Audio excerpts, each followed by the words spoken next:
Hello everyone, and welcome back to Elite Dangerous. I'm Commander Exorcist. My voice is not the best because I have been fighting a sickness all weekend. Imagine that. It's a holiday weekend here in the United States, and I have extra time off from IRL work, but I managed to get sick. Thank you to my family for sharing. There may be long pauses during this video so that I can step off and cough and maintain my composure. But welcome everybody to another episode of Exploration and Chill, because it's pretty much all that I have the ability to do at the moment to be able to not put a lot of effort into my gameplay, unfortunately, because of my current condition. But we're going to get through it, I promise. But this is Exploration and Chill. If you guys have never seen this show, this is it's like a non-cinematic version of Out There. So I find locations that I like, we go check them out, and in this episode, like, well, the others, they've all been flower scanning, and then we're going to do that too. So this planet has 5 biologic signals, and it's part of a twin system. So there's 2 planets in this system that are 5 biologics. They're both argon. I tried filming on the other one, and I actually got so sick halfway through filming that I had to quit, so that planet was kind of ruined. So let's see if we can actually get through this one. And yeah, so but we're going to be scanning probably, as long as it takes. It's only 5 biologics, so it shouldn't take too long. Yeah, but hey, as we approach the planet surface, if you enjoy the content that I create on this channel, please be sure to like the video, subscribe to the channel, and make sure that you have notifications turned on so that you don't miss any of the Elite Dangerous content that I create. At the moment, the schedule for this is Mondays and Tuesdays generally are Elite Dangerous. Every other Saturdays are Out There, and this is not an Out There Saturday. We had it last Saturday. And probably, my friends, unfortunately, there will not be a Taco Tuesday tomorrow. We don't really have a Galnet article. We'll talk a little bit about that here in a moment. But we don't have a Galnet article. Jeez. We have an ongoing mystery. So, yeah, we'll actually, let's go ahead and talk about that. So we have an ongoing mystery. In case you aren't aware, occasionally, Elite Dangerous will get these mysteries, and they are cryptic messages sent out by derelict starships or by communications relays. In this case, it's a comms relay that has been broadcasting a message, and it is kind of a scavenger hunt going on. In these particular cases, oh wow, so first of all, I'm not happy with where I picked my location. This is really dark. I think I picked too close to the Terminator. So I'll fly around and see. I'm going to fly around and see what I can find here, but I don't think we're going to stick around in this particular area. We'll see how it goes. We got Osseous, though, so the Osseous is pretty easy. The Osseous on the other planet I was looking at was pretty easy to find. It was kind of everywhere, in contrast to some recent efforts that I've made. So, what was I saying? Oh, yeah, so the mystery that's going on. So there is the mystery that's going on. It's a kind of a breadcrumb thing. So they've given out a little bit of information, and then Canon tried to solve it. And then finally, Canon always cracks these things. And so Canon cracked it. And there was a lot of information found, from what I can tell. And then they've had to wait. And so they had to wait, I think, until yesterday. And I can't remember. I think it was like 1800 UTC or something, and then the message would update. And so there's been a couple of different things, a couple of different places that people have had to go in order to solve the mystery. And what I'm going to do, because I haven't been following it very closely, because I haven't been feeling well this weekend, so I haven't really been on Elite other than this, what we're doing right now. And you know, it's the thing. I moved the Eden's Gate. We're about 3,000 light years roughly, from the bubble. And I thought it was funny that I moved the Eden's Gate out here because I thought, I'll go out here, I'll do a little bit of exploration. We'll do some exploration videos, something kind of chill. And then they have this big mystery happening once I left the bubble, and it always happens that way. So I haven't been directly involved in the whole mystery thing. Not to complain about the mysteries, I will tell you that I don't typically cover extensively the Elite Dangerous mysteries and the intrigue like that unless it's covered in Galnet. Largely because I think that they're extremely inaccessible. They're usually designed for cryptologists and people who spend their entire existence living and breathing ciphers, and it's something for the community to enjoy and partake in terms of kind of a reception of the information, but it's really not something that's designed for the community as a whole to solve. It's over the years they've kind of gotten into this pattern where they design these cryptic messages with the understanding that wait, what's going on here? Hold on a second. Oh crap, I'm stuck on that Osseous. Alright, there we go, and off of it. Alright. Problem is, I think that they've designed a lot of these, over the years they've designed them for canon. So, and that's the attitude. Like, when they come out with the mystery and everybody's like, what does it mean? There's a lot of folks out there that don't even try to solve it. I'm sorry. Yes, evil Osseous over there. I'm gonna get my grenade out. That's why I'm saying my cognitive skills not 100%. Was accidentally launching a grenade. So fortunately, I'm nowhere near an active settlement, so I don't have to worry about it. So yeah, and even a lot of people, when the mystery came out, they're like, "Hey, yeah, I don't know what this means. We're waiting on canon." If you want to know what's going on, go join the canon Discord so that you can watch the solution as it's determined.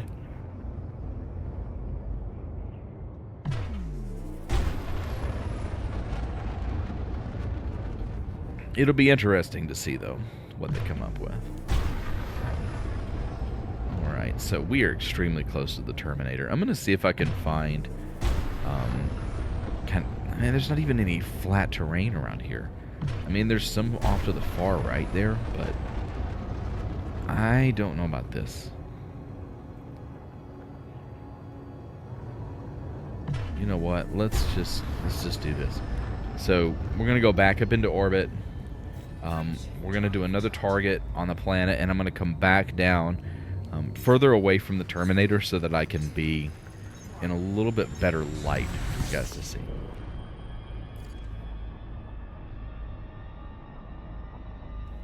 On another note that's kind of interesting, I guess, I have abandoned my HOTAS setup.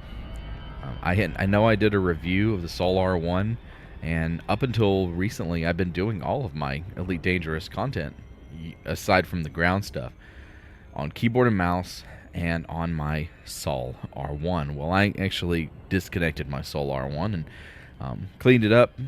It's sitting over there with some coverings over it, with a towel over it, so that it's not like getting dusty and just kind of collecting dust over time. I'll probably still use it, but I really missed so I'm back using my controller. That's why if you think that my flying and my gameplay is maybe a little janky, it is the fact that I'm sick, but it's also the fact that I've gone back to using my controller. And apparently it's a lot more sensitive than I remembered. So I'm having to kind of relearn, once again, how to play this game. It's nothing against the R1. I 100% support buying the Sol R1. It's a really nice controller. I haven't had any drift issues, even all these months later after using it. It's just, I have this thing where I enjoy kind of the pick up and go setup of having a controller. So I use a controller for a lot of other games. Sometimes I'll use it in Space Engineers. Generally, I don't, but sometimes I will. But there's a lot of other games I use that controller in, and it's just odd having a completely separate setup for Elite when I can really function and function well in Elite using my controller. So just kind of a brief rant about that. I actually think I'm going to have to put... okay, hold on. Sorry, I had to step off. I think I'm actually going to have to put links in the description, or timestamps in the description for the things I'm talking about, because some of this stuff's important. What did we talk about? Okay, so we talked about the mystery, which is cool. Like I said, I'll leave a link in the description to Canon's website where they are sharing information. It's ongoing and updating, so you don't have to join their Discord. This is much better. This is a much better location. This is still a dark planet, but Argon planets usually are. So we're looking for Fungoida at this point. The bulbous type. It's the one with the pink bulb heads on them.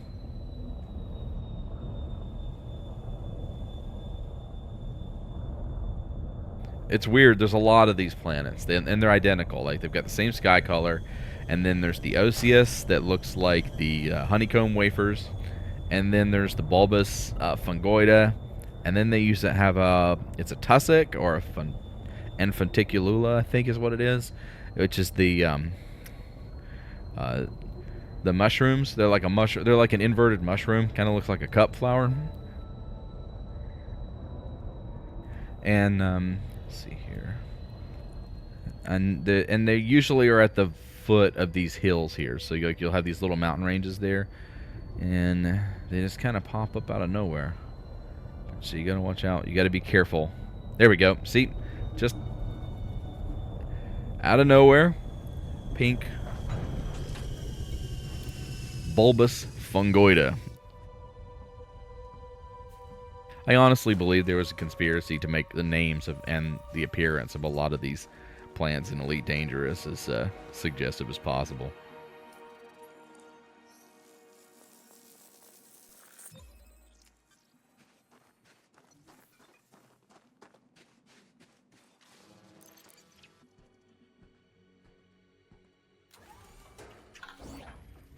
So, let's see, what else? Oh, alright.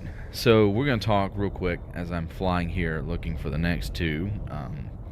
We only have I believe three more items to find.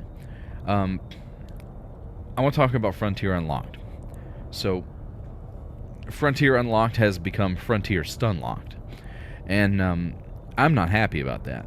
And if you guys would subscribe to my Patreon, just as a kind of a quick throw out there, the Patreon that I share at the end of every video, once a month I do a Patreon vlog, and I had a pretty epic rant in this month's Patreon vlog about how that made me angry. And I think, if there's some people out there, if you're new to Elite and you're new to, say, watching me, and you wonder, well, why would you be angry about them cutting off a live stream? Well, you have to understand the history of Frontier and its relationship to the community that has been built around Elite Dangerous. And I say the community that has been built because they didn't build it. The community out there has built itself. That's why there are multiple factions and there are multiple communities, multiple groups of people that do different things in this game, because so many people have found so much meaning and so much purpose and joy out of this game on our own way. And so, but this is a massive multiplayer online role-playing space simulator. And I believe that, in a way, when it comes to communication, Frontier really needs to treat it as one. And they absolutely don't. They treat it like it's a single-player game. And, so the fact that we got... So, let me go back real quick. We used to get Elite Dangerous streams. So we used to get Elite Dangerous specific live streams. And those could be hit or miss depending on who was doing them. And like anything else, if you have somebody who, say, is a community manager who doesn't play the game, it's obvious. We're not stupid. We can see that this person only knows the corporate talking points of the game, and that has been the case in the past.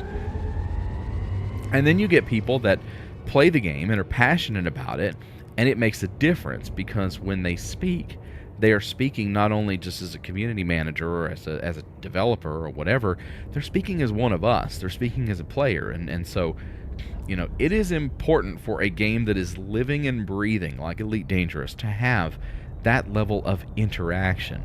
That, you know, I don't like Twitch, and I tend to watch, if I watch Twitch, I tend to watch highlights from my favorite Twitch people on YouTube when they post their clips.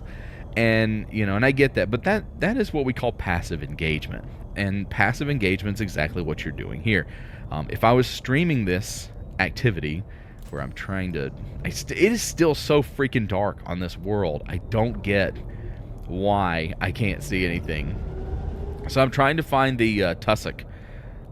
There's tussock, and there's fonticulula, and there's bacterium. So there's still 3 more biologics for us to find. But what I'm doing here, if I was streaming this on Twitch and you guys were chatting and interacting, which I have thought about doing on YouTube, but I just don't. I'm just not going to do that anytime soon. That would be active engagement. You know, I'm providing a service that you're immediately interacting with. But because I record these and post them on YouTube and then you watch them, like you as the viewer now are currently watching this, that's passive interaction. And that is what YouTube is. It's passive interaction with our audiences, which is why I try to make community posts and other things to at least bring some active engagement with my community and you know, comments and stuff like that, and trying to interact with people. And that can be fine for like the advertisements. Like if you want to throw out there that there's a new paint, there's a new ship skin or a new ship kit, or there's an update coming, it's okay to have a trailer out there. A lot of game developers do that stuff. But over the past couple of years, the Frontier Unlocked stream has really kind of become this thing that people looked forward to. It was a community benefit. It was almost like an event. It was a gathering of all these different Frontier properties. And yes, you had people that complained they had to sit through Planet Zoo and Planet Coaster to get to Elite. And then you had people that complained that they had to listen to the Elite people because they were there for Planet Coaster or Planet Zoo. Personally, I bought Coaster, Zoo, and Jurassic World because of Frontier Unlocked, because I got to see a little bit more about what those games actually were and to experience a little bit of their community. That was actually kind of cool. And so, you know, it's just frustrating to me. It's frustrating to me because Elite is a live service game, and it's treated so much like a single player game. It has in the past, and I'm not saying that it's going to be treated that way now. And I really just don't see any freaking tussock around here, and I don't want to go back up into orbit to try to find any. Oh my god, what is this over here? It's more OCS, isn't it? Yeah. Okay, yeah, so there's more OCS. So I'm not saying that they're gonna mess it up, but you know, there's a lot of history, and I don't want to call it trauma because I think that's too hyperbolic. But there's history there, and you know, to see how well Frontier had done with its communication and its live interaction with its audience and relaying information and sharing all that stuff, and then for it to go away and be replaced with, you know, like a drop on YouTube, great. I'm doing drops on YouTube too, so now what Frontier is doing is absolutely no different than what I'm doing, or me or any other YouTuber. And so it's frustrating, and I mean I really like I don't think it's a smart idea at all. And people can, you know, I thought I saw something there for a minute, but I mean, there's a nice mountains. It's a nice little flight through the mountains. Still getting my bearings from learning to fly with a controller again.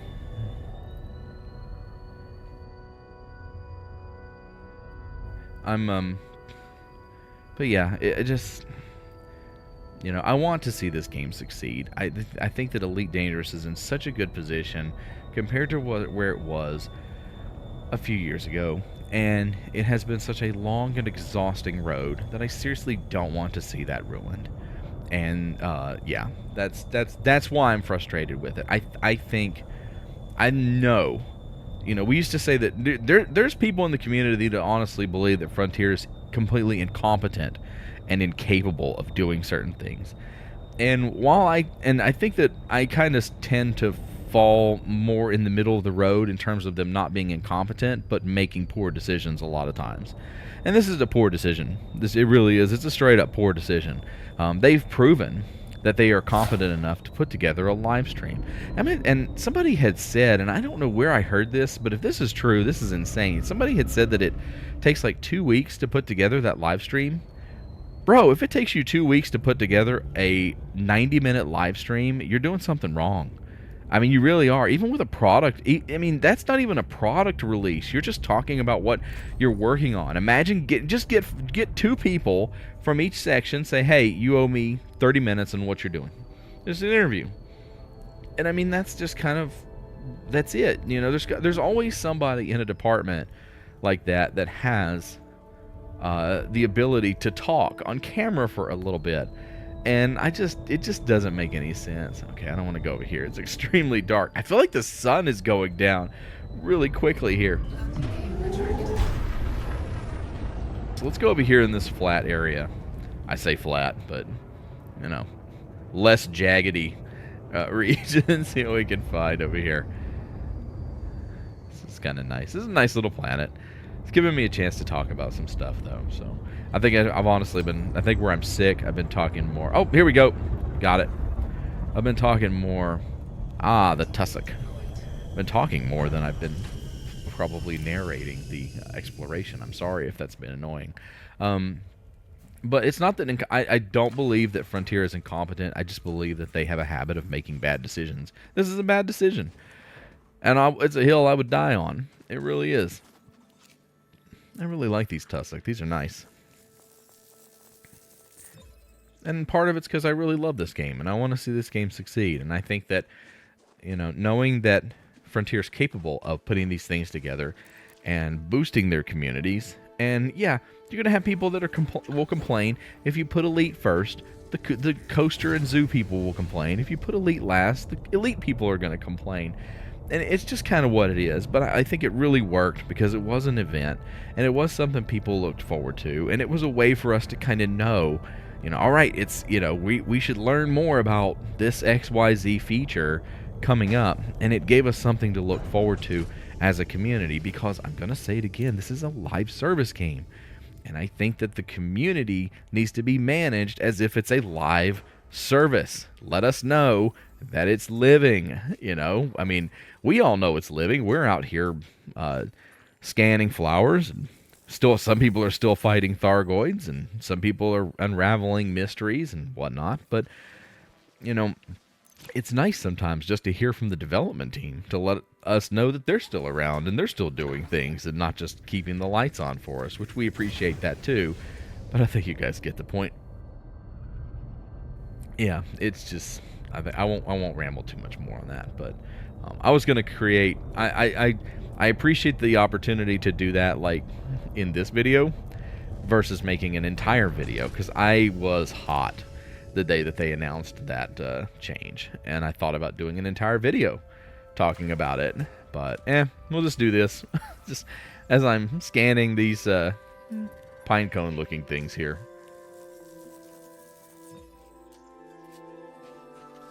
So the tussock is done. That only leaves the Funticulua and bacteria. I haven't seen the bacteria at all. I actually left the bacteria unscanned on the other world, which was pretty identical to this one. So we may have some problems with that. I don't want to just cut out and say, hey, no, we're not, you know, we're not doing the bacteria. Screw you guys that like bacteria. You know, if we've got some like people that are like really obsessed with bacteria that are watching, you know, welcome to the channel. I don't want to cut you guys out too, because we got the mushroom people and we've got the Funticulua people. There's people out there that are really into Osseous because they look like honeycomb wafers, honeycomb cereal, or whatever. I'll say this, it's been a while since I have seen anything exotic in this game in terms of biologics. That's both in out there and here on my main account. I created a third account. I haven't touched it in a while. I may have to get on that one and start upgrading it so it can go out and do some stuff too. But it's been a while since I've seen anything like Electrici or any of the little hexagon bulbs that grow out of the ground. I don't remember what they're called.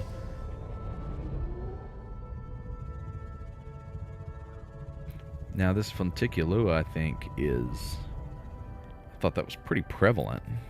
It was prevalent on the other planet that I was on. Yeah, it's like everywhere. So I just gotta move to where I'm running ED Observatory with the Bio Insights plugin. I always run that when I'm doing exploration, especially exploration and chill stuff, because I need to know what I've scanned, what I haven't scanned.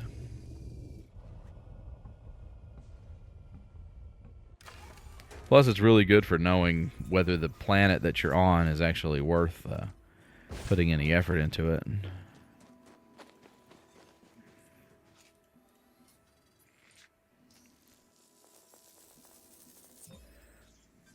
All right.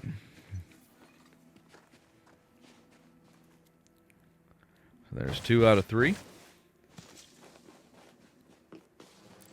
Let's go get our third Funticulua. Other than that, I think I've pretty much covered most of the stuff I wanted to talk about.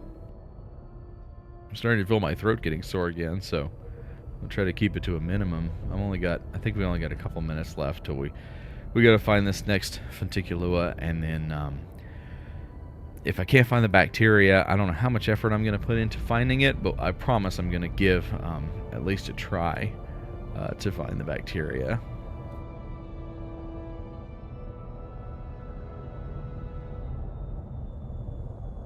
Oh, here we go. So we got a nice collection of stuff here.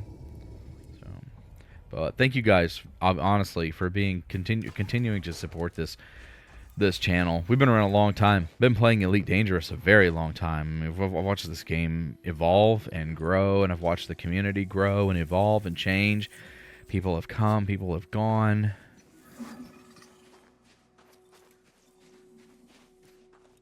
All right, so the bacteria is all we have left, but it's been a lot of fun. It really has, and I don't have any interest in, walking off into the sunset at the moment, because I think that there's still a lot of good left in Elite Dangerous. The new ships that we've got have been excellent. Well, most of them, and then we've got the new ship, the Prospector. We don't know much about it, and we're supposed to find out some about it. So hopefully, if we find something out this week, I think we're supposed to get a trailer or something, or some kind of drop on YouTube.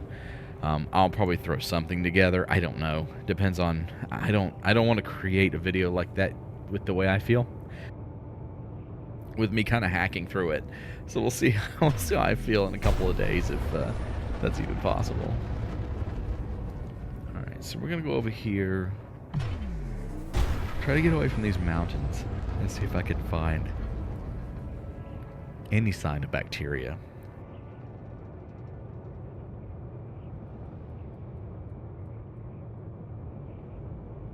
But yeah, I'll just probably put some links in the description for timestamps if you guys want to. I do want to put the words Frontier Stunlocked into the title of this video, because there we go, okay. Oh, there's some bacteria. It's a bunch of it. Oh God, and it's just like it's just a different shade of brown. So it's gonna be a little bit of a challenge to find in some of these places, isn't it? But yeah, Frontier Stunlocked's got to go in the title. Like, that's one of those moments I'll pat myself on the back. Again, no love lost, but. It's just one of those moments. It's the same. I just kind of shake my head and go, what the hell? And here we are. Alright. I'm having some OBS issues, though. There's like some weird... I don't know. If you're seeing any jittering, that's actually not Elite. That's my OBS. It's crystal clear and smooth in Elite, but I'm looking at my OBS, and it's like there's like been some jittering and other stuff that makes it look like it's having performance issues. The game is fine, but it's the recording that's being weird. I have to go in and check on it. It is a different game, though, man, with the shadows. Like, look at the shadows, how crystal clear they are. They're not jumping around, freaking out. I mean, it is a completely different experience than what it used to be.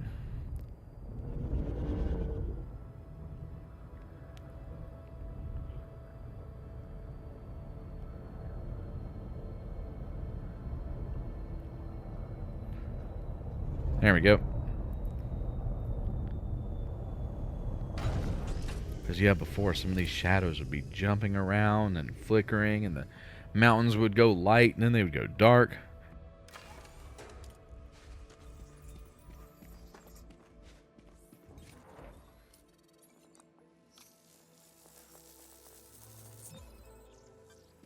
Okay.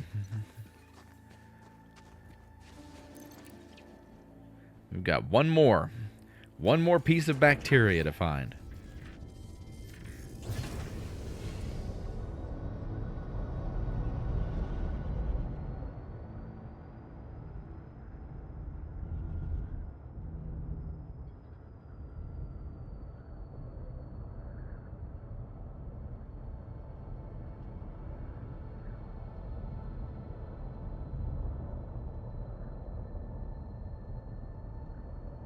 Come on. Oh, it's gotta be here somewhere.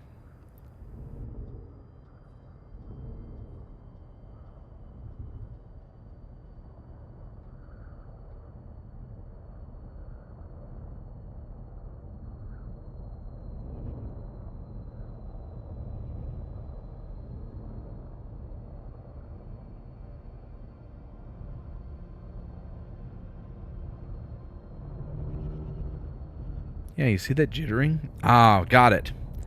The last one. But that jittering, that's not in Elite, that's in OBS. That's weird. Alright, folks, that's going to be the last piece that we're scanning for today for this episode of Exploration and Chill. Thank you guys for listening to my rants, and, you know, feel free to tell me what you think. If you disagree with me, that's totally fine. You're entitled to. But, you know, keep it civil. Leave a comment below. Tell me your thoughts about the things I talked about and your thoughts, and focus on exploration. And I will see you guys in the next video. Until then, I'm Commander Exorcist. Take care, fly safe, and I'll see you guys out there.